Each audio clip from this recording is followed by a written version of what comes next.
అందరికీ నమస్కారం. ఓ సంఘాన్ని కలిపి ఉంచేదేంటి? దాని ఆస్తిపాస్తులా లేకపోతే దాని నాయకత్వమా? మరి ఆ రెండింటిమీదే గొడవ మొదలైతే పరిస్థితేంటి? ఈరోజు మనం తెలంగాణ రాష్ట్ర కుర్మ సంఘంలో సరిగ్గా ఇదే జరుగుతుంది. అక్కడ నడుస్తున్న ఓ పెద్ద పోరాటం గురించి తెలుసుకుందాం. ఇది కేవలం ఆరోపణల కథ కాదండి, ఒక సమాజం భవిష్యత్తు కోసం జరుగుతున్న యుద్ధమిది. 30 లక్షల రూపాయలు వినడానికి పెద్ద మొత్తమే కదా, కానీ ఇది కేవలం డబ్బే కాదు, ఇది ఒక సమాజం యొక్క ఆశ, వాళ్ల ఆశయం. మరి ఇప్పుడేమో ఒక పెద్ద వివాదానికి కేంద్రబిందువుగా మారింది. ఇంతకీ ఈ 30 లక్షల వెనుక ఉన్న అసలు కథేంది? అవును, మీరు విన్నది నిజమే. ఈ 30 లక్షలు ఆ సంఘం ఆస్తుల మీద ప్రతి నెలా వస్తున్న ఆదాయమని చెప్తున్నారు. ఆలోచించండి, ఈ డబ్బుతో ఎంతమందికి చదువు చెప్పించొచ్చు, ఎంతమందికి సహాయం చేయొచ్చు. కాని ఇప్పుడు ఇదే డబ్బు పారదర్శకత ఎక్కడ, జవాబుదారీతనం ఎక్కడ అనే గొడవకు కారణమైంది. అసలు ఈ డబ్బు నిజంగా ఎక్కడికి పోతోంది? సరే, ముందుగా మొదటి భాగానికి వద్దాం. అసలు ఈ సంఘం సంపదేంటి? ఈ గొడవకు మూలాలు ఎక్కడున్నాయో ఒకసారి చూద్దాం. ఇదంతా కురుమ సంఘం చేతిలో ఉన్న కొన్ని కోట్ల విలువైన ఆస్తులతోనే మొదలైంది.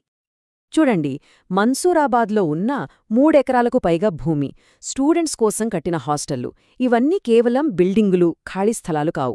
ఇవన్నీ ఆ సమాజం బాగుపడాలి, ముందుకు వెళ్లాలి అనే ఉద్దేశంతో ఏర్పాటు చేసిన ఆస్తులు. కాని ఇప్పుడు సరిగ్గా వీటి నిర్వహణ గురించే పెద్ద రచ్చలడుస్తోంది. ఇది మనల్ని అందర్నీ ఒకే ఒక్క సూటి ప్రశ్నకి తీసుకొస్తోంది. ఇంతకీ ఈ ఆస్తుల వల్ల నిజంగా లాభం పొందుతున్నది ఎవరు? సంఘంలోని ప్రతి ఒక్కరా, లేక కేవలం కొంతమందేనా? రండి, ఈ ప్రశ్నకు సమాధానం వెతుకుదాం. ఇక రెండో భాగం, జవాబుదారీతనంపై ప్రశ్నలు. చూడండి, ఎక్కడైతే ఆస్తి ఉంటుందో అక్కడ ప్రశ్నలు కూడా పుడతాయి. ఇప్పుడున్న నాయకత్వం మీద వ్యతిరేక గళాలు ఎందుకు అంత గట్టిగా వినిపిస్తున్నాయో చూద్దాం. 18. ఈ నంబర్ బాగా గుర్తుపెట్టుకోండి. ఇది కేవలం ఒక అంకె కాదు, ఇది ఒక చాలా చాలా సీరియస్ ఆరోపణకు గుర్తు. ఎందుకంటే విమర్శకులు ఏమంటున్నారంటే 18 సంవత్సరాలుగా, అవును 18 ఏళ్లుగా ఈ సంఘంలో ఒక్కటంటే ఒక్క ఎన్నిక కూడా జరగలేదట. నాయకుల్ని ఓట్లేసి ఎన్నుకోవడం కాకుండా ఏకగ్రీవంగా ఎంపిక చేస్తున్నారని వాళ్లు ఆరోపిస్తున్నారు.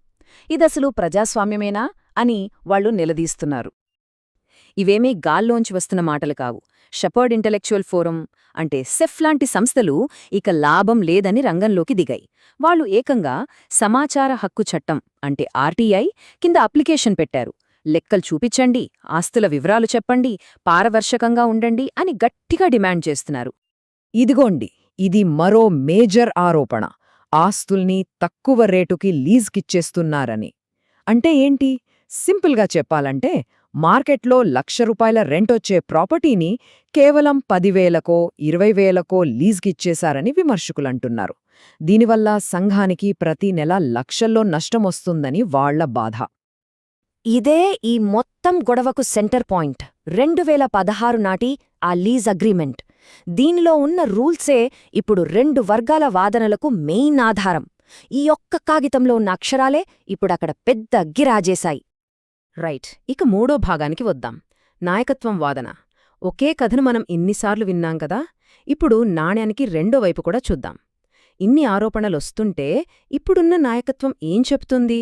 వాళ్ల వర్షనేంటో విందాం. నాయకత్వం వాదన చాలా క్లియర్గా ఉంది. వాళ్లకు సగం సగం విషయాలు తెలిసి మాట్లాడుతున్నారు. కావాలని మా సంఘం పరువు తీయడానికి ప్రయత్నిస్తున్నారు అని వాళ్లంటున్నారు. ఇదంతా తమ మీద జరుగుతున్న ఒక పక్కా ప్లాన్డ్ దాడి అని కొట్టిపారేస్తున్నారు. వాళ్ల కథ 20 ఏళ్ల క్రితం మొదలవుతుంది. అప్పుడు సంఘం పరిస్థితి అస్సలు బాగోలేదని, చాలా బలహీనంగా ఉండేదని వాళ్లు చెప్తున్నారు. కానీ ఆ తర్వాత నిధులు సేకరించి గవర్నమెంట్ ఫీజుల నుండి దాదాపు ₹1,70,00,000 మినహాయింపు సంపాదించి అలా మెల్లమెల్లగా సంఘాన్ని నిలబెట్టామని, ఈరోజు నెలకు 30 లక్షల ఆదాయం వచ్చే స్థాయికి తామే తీసుకొచ్చామని వాళ్లు చాలా గర్వంగా చెప్తున్నారు. వాళ్ల మద్దతుదారులు కూడా ఇదే అంటున్నారు. యజ్ఞం మల్లేశంగారు ప్రెసిడెంట్ అవ్వకముందు అసలు సంఘానికి ఏముండేది? ఆయనే కదా ఒక్కో ఇటుక పేర్చి ఈ సంస్థను ఇంత పెద్దది చేసింది అని వాళ్లు బలంగా నమ్ముతున్నారు. ఓకే, ఇక 4వ భాగం, సమాధానాల కోసం వేట. సరే, అఫీషియల్గా అడిగితే సమాధానాలు రావట్లేదు. మరప్పుడేం జరుగుతోంది? ఇక్కడే కథ ఒక ఇంట్రెస్టింగ్ టర్న్ తీసుకుంటుంది. ఆర్టీఐ పెట్టినా సరైన సమాధానం రాకపోయేసరికి ఇక విమర్శకులు డైరెక్ట్గా యాక్షన్లోకి దిగాల్సొచ్చింది. ఒకదారి మూసుకుపోతే వాళ్లు మరోదారి వెతుక్కోవాల్సొచ్చింది. ఇదిగోండి, వాళ్లకెదురైన గోడ ఇదే. సమాచారమివ్వడానికి నిరాకరణ.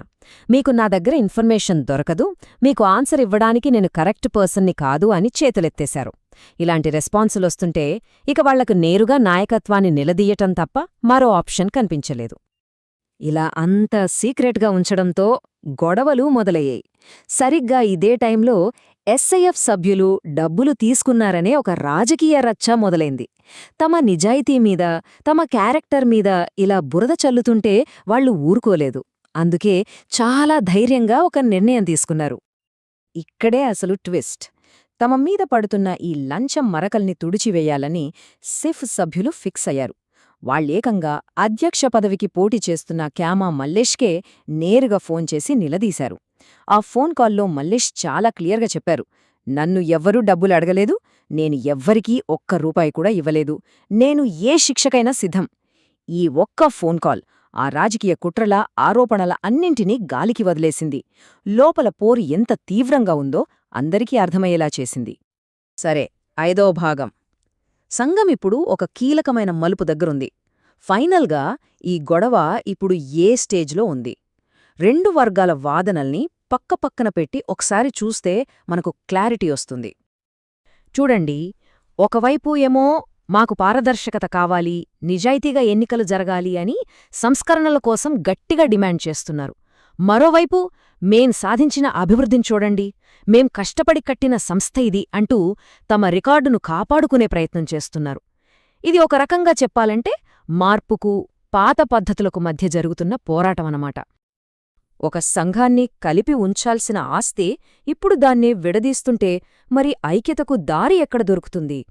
ఈ కథ కేవలం కురుమ సంఘం గురించే కాదు, ఇది అధికారం, జవాబుదారీతనం, ఇంకా ఒక సమాజం తన భవిష్యత్తును ఎలా నిర్మించుకుంటుంది అనేదాని గురించి. ఈ మొత్తం వివాదంలో సరైన దారి ఏది?